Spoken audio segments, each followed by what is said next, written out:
ನಾವು ನಾರ್ಮಲ್ ಆಗಿ ಅಡಿಕೆ ಎಲೆ ಹಾಕ್ತೀವಲ್ವಾ, ಅದ್ರಲ್ಲಿ ಉಪಯೋಗಿಸುವಂಥದ್ದು. ಹಾಗೆ ಪಾನ್ನಲ್ಲಿ ಉಪಯೋಗಿಸುವಂಥ ವೀಳ್ಯದ ಎಲೆನಲ್ಲಿ ತುಂಬಾನೇ ವಿಶೇಷವಾಗಿರುವಂಥ ಗುಣಗಳಿದಾವೆ. ಅವು ಯಾವ್ದ್ಯಾವ್ದು ಅಂತ ಹೇಳಿ ಈ ವಿಡಿಯೋನಲ್ಲಿ ನೋಡೋಣ. ಪೂಜೆಗಳಲ್ಲಿ ಹಾಗೆ ವಿಶೇಷ ದಿನಗಳಲ್ಲಿ ಉಪಯೋಗಿಸುವಂಥ ಈ ವೀಳ್ಯದ ಎಲೆನ ಇಂಗ್ಲಿಷ್ನಲ್ಲಿ ಬೀಟಲ್ ಲೀವ್ಸ್ ಅಂತಾರೆ. ಹಾಗೆ ಇದ್ರ ಸೈಂಟಿಫಿಕ್ ನೇಮ್ ಬಂದು ಪೀಪರ್ ಬೀಟಲ್ ಅಂತ ಹೇಳಿ. ಊಟ ಆದ್ಮೇಲೆ ಇದನ್ನ ತಿನ್ನೋದು ತುಂಬಾ ಜನಕ್ಕೆ ಅಭ್ಯಾಸ ಆಗ್ಬಿಟ್ಟಿರುತ್ತೆ. ಇದರಿಂದ ನಮ್ಮ ದೇಹಕ್ಕೆ ಒಳ್ಳೇದು, ಆದ್ರೆ ಒಂದು ಲಿಮಿಟ್ ಅಲ್ಲಿ ಇದ್ದಾಗ ಮಾತ್ರ. ಅದು ಹೇಗೆ ಏನು ಅಂತ ಹೇಳಿ ಪೂರ್ತಿಯಾಗಿ ತಿಳ್ಕೊಬೇಕು ಅಂದ್ರೆ ಈ ವಿಡಿಯೋನ ಕೊನೆವರೆಗೂ ನೋಡಿ. ಹಾಗೆ ವಿಡಿಯೋ ನೋಡಿದ್ಮೇಲೆ ನಿಮ್ಮ ಫ್ರೆಂಡ್ಸು ಮತ್ತೆ ಫ್ಯಾಮಿಲಿ ಮೆಂಬರ್ಸ್ ಜೊತೆ ಈ ವಿಡಿಯೋನ ಶೇರ್ ಮಾಡಿ, ಅವ್ರಿಗೂ ಕೂಡ ಈ ವೀಳ್ಯದ ಎಲೆನ ಉಪಯೋಗ ಪೂರ್ತಿಯಾಗಿ ಗೊತ್ತಾಗ್ಲಿ. ಸರಿ, ಬನ್ನಿ ಶುರು ಮಾಡೋಣ. ಈ ವೀಳ್ಯದ ಎಲೆ ನಮ್ಮ ಅಜ್ಜಿ ಅಥವಾ ಅಜ್ಜಂದ್ರ ಬುಡ್ಡಿ ಚೀಲದಲ್ಲಿ ಯಾವಾಗಲೂ ಇರ್ತಾ ಇತ್ತು. ಆದರೆ ಈಗ ಅದನ್ನು ಯೂಸ್ ಮಾಡೋ ರೀತಿ ಸ್ವಲ್ಪ ಬದಲಾಗಿದೆ ಅಷ್ಟೇ, ಆದರೆ ಇನ್ನೂ ಯಾರೂ ಬಿಟ್ಟಿಲ್ಲ. ಪೂಜೆಗಳಲ್ಲಿ ಇದನ್ನು ಕಂಪಲ್ಸರಿಯಾಗಿ ಉಪಯೋಗಿಸ್ತಾರೆ. ಹಾಗೆ ಇರಲೇಬೇಕು ಇದು ನಮ್ಮ ಪೂಜೆಗಳಲ್ಲಿ ಅಲ್ವಾ. ಇದು ನಮ್ಮ ದೇಹಕ್ಕೆ ಏನೆಲ್ಲ ಉಪಯೋಗ ತಂದು ಕೊಡುತ್ತೆ ಅಂದರೆ, ಮೇನ್ ಆಗಿ ನಮ್ಮ ಬಾಡಿನಲ್ಲಿ ಇಂಡೈಜೆಷನ್ ಆಗಿದ್ರೆ, ಬ್ಲೋಟಿಂಗ್ ಸಮಸ್ಯೆ ಇದ್ದರೆ ಮತ್ತು ಗ್ಯಾಸ್, ಅಸಿಡಿಟಿ ಅಂತ ಸಮಸ್ಯೆಗಳನ್ನು ಇದು ಕಡಿಮೆ ಮಾಡುತ್ತೆ. ಹೊಟ್ಟೆ ಹಸುವನ್ನ ಜಾಸ್ತಿ ಮಾಡುತ್ತೆ.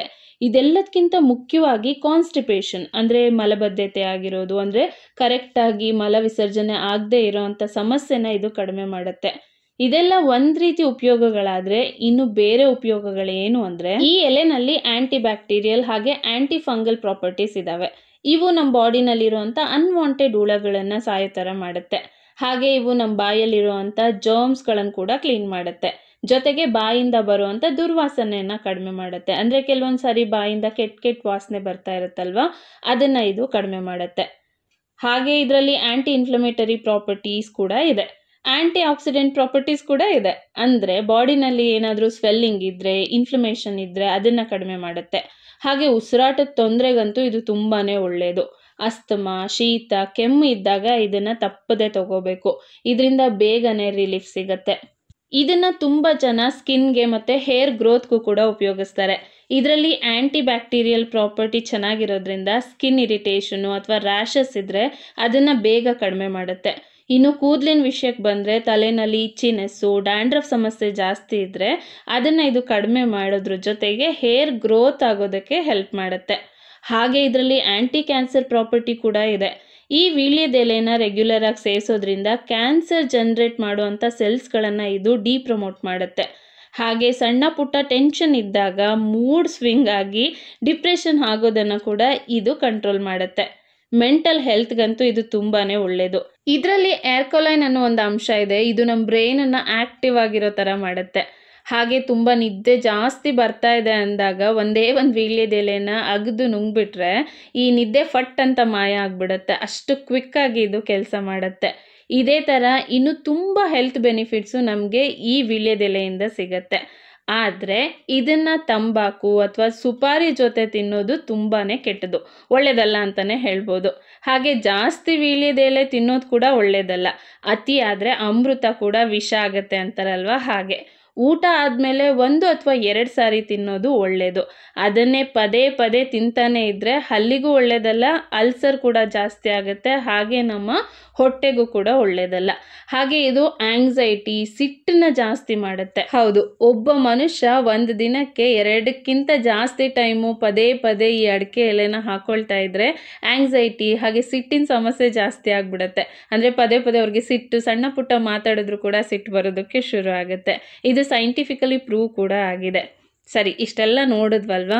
ಈಗ ಈ ವೀಳ್ಯದ ಎಲೆನ ಹೇಗೆ ಉಪಯೋಗಿಸ್ಬೇಕು ಅಂತ ಹೇಳಿ ನೋಡೋಣ. ಬೆಳಿಗ್ಗೆ ಎದ್ದು ಒಂದೇ ಒಂದು ವೀಳ್ಯದ ಎಲೆನ ಜಸ್ಟ್ ಚೆನ್ನಾಗಿ ಜಗದು ನುಂಗಿದ್ರೂ ಆಗುತ್ತೆ. ಅಥವಾ ಇದ್ರ ಜ್ಯೂಸ್ನ ತೆಗೆದು 1 ಚಮಚ ಅಥವಾ 2 ಚಮಚದಷ್ಟು ಖಾಲಿ ಹೊಟ್ಟೆನಲ್ಲಿ ಕುಡಿಬೇಕು. ಇದು ಯಾವುದೂ ಆಗಲ್ಲ ಅಂದರೆ 1 ಲೋಟ ನೀರಿಗೆ 1 ವೀಳ್ಯದ ಎಲೆನ ಚಿಕ್ಕದಾಗಿ ಕಟ್ ಮಾಡಿ ಹಾಕಿ ಚೆನ್ನಾಗಿ ಕುದಿಸ್ಕೊಂಡು ಈ ವೀಳ್ಯದ ಎಲೆದ ಚಹಾ ಮಾಡ್ಕೊಂಡು ಕುಡಿದ್ರೂ ಕೂಡ ಸಾಕಾಗುತ್ತೆ. ಸೊ ಈ ವೀಳ್ಯದ ಎಲೆನಲ್ಲಿ ತುಂಬಾ ಹೆಲ್ತ್ ಬೆನಿಫಿಟ್ಸ್ ಇದೆ. ಈ ಚಹಾಗೆ ನೀವು ಬೇಕು ಅಂದರೆ ಸ್ವಲ್ಪ ಬೆಲ್ಲ ಹಾಕ್ಕೋಬೋದು ಅಥವಾ ಜೇನುತುಪ್ಪ ಕೂಡ ಹಾಕ್ಕೊಂಡು ಕುಡಿಬೋದು.